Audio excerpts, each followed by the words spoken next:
2153 bureaux de vote légalement installés. Voilà. Dites-nous sur quelle base, comment vous avez pu avoir accès à ces chiffres, comment avez-vous travaillé? Non, Serge, déjà, le SDF le dit de manière claire, nous continuons à batailler et le travail sur le terrain. Il s'agissait tout simplement pour nos structures locales, qui sont les CE, les circonscriptions électorales, d'identifier chacune dans sa circonscription les différents lieux de bureaux de vote. C'est un travail que nous avons déjà fait en 2013 au niveau du Mungo. On dénonçait déjà les bureaux de vote dans les casernes militaires qui sont à Konsamba. Oui. Donc, avec l'amplification du travail, cette année-ci, on est parvenu à exactement 1153 bureaux de vote que nous avons dénombrés dans les chefferies, dans les casernes militaires et éventuellement également à la présidence aussi. Donc, ce n'est pas sorcier, c'est la preuve que le SDF est sur le terrain. Le SDF a l'ambition de gagner cette élection. Et le SDF a compris que cette élection se gagne qu'à partir du moment où on a le contrôle des bureaux de vote. Parce que, nous le disons, et on ne va jamais le dire, nous sommes dans une autocratie et nous avons conscience que dans une autocratie, on ne peut pas se permettre de compter sur les institutions qui est mise en place par l'autocratie. Parce que de manière claire, nous le disons clairement que l'ECAM est une structure qui n'est pas, qui est entachée de sa neutralité, est beaucoup questionnée. Nous avons des éléments pour le démontrer. Le SDF a mis sur pied un groupe de travail déjà à l'Assemblée nationale avec les partis politiques qui étaient à l'Assemblée nationale. On a inclus le MRC dessus, où nous avons travaillé sur l'élaboration d'un code électoral consensuel. Ce travail a été fait de main de maître. Musulman, on a élaboré un code électoral moderne qui se voulait consensuel. Mais seulement, on a l'impression qu'en face, on a un pouvoir, les autocrates, comme d'habitude, sont toujours autistes. Ils n'acceptent pas l'ouverture démocratique. Et voilà comment ce travail aujourd'hui, on n'a pas tenu compte de ça.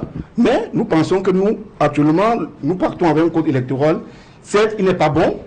Si en 92, le tiers-man, dans des conditions encore plus mauvaises, avec un code électoral plus mauvais que celui-ci, avait pu gagner les élections, nous pensons que nous pouvons mieux nous organiser. Et l'organisation a commencé déjà à travailler sur les bureaux de vote avec le focus là-dessus. On va se concentrer sur... Parce que pour revendiquer, je vais dire une chose, il n'y a pas de possibilité, lorsqu'on exclut à travers la loi électorale, lorsqu'on exclut, il n'y a pas de possibilité d'inclusion après l'élection. Si quelqu'un est exclu pour voter, ne demandez pas après l'élection à une inclusion. C'est-à-dire que c'est la conséquence immédiate. L'inclusion va créer... l'exclusion va créer la non-inclusion. Oui, parce que généralement, après l'élection, on veut bien qu'il y ait inclusion. Mais si vous avez exclu en amont, attendez-vous que... Après, parce que aujourd'hui, 2025, le peuple camerounais est à bout. Le peuple camerounais est à bout des décennies, il faut le dire, est à bout des décennies d'injustice. Le peuple camerounais est à bout des gouvernances, de mauvaise gouvernance. Et ce qui fait qu'aujourd'hui, le peuple camerounais n'acceptera plus, parce que le peuple camerounais qui veut le changement n'acceptera plus que sa victoire lui soit volée.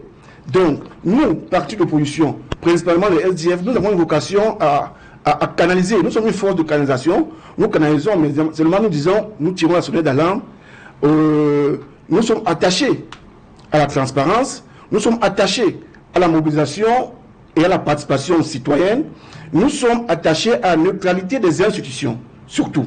Donc, nous tirons la sonnette d'alarme pour dire que vraiment, ce peuple-là que nous voyons debout va être prêt, quels qu'en soient les coups, à réclamer sa victoire. Les partis d'opposition ne peuvent pas être, ne seront pas responsables si le jeu électoral n'est pas libre, équitable et bien organisé. C'est ce que nous disons de manière claire. Parce que, vous avez vu, à travers les 1153 bureaux de vote que nous avons nommés, ça c'est déjà les foyers, la preuve d'un système qui n'est pas neutre. Ça remet en cause la neutralité de l'ECAM. Et nous avons demandé à l'ECAM de relocaliser de manière, dans les brefs délais, tous ces bureaux de vote. Parce que il n'y a pas... Le vote, c'est quoi? Le vote, ce n'est pas obéir. Le vote, c'est choisir. Or, lorsque quelqu'un vote dans une caserne, en réalité, c'est un vote sous tutelle. Lorsque vous êtes dans un vote sous tutelle. Lorsque quelqu'un vote dans une chefferie, c'est également la même chose. Son vote est sous tutelle. Donc, les Camerounais doivent être libres de choisir. Donc, il faut éviter tout. Nous dénonçons cette fraude électorale qui est le point de départ. Et nous voulons que le Cameroun puisse être un Cameroun nouveau au soir du 12 octobre 2025. Okay. Donc, que les CAM prennent les dispositions. Voilà, si occasionné justement, le SDF accuse les CAM d'avoir installé dans ces lieux-là, très peu accessibles au grand public, des bureaux de vote. Comment vous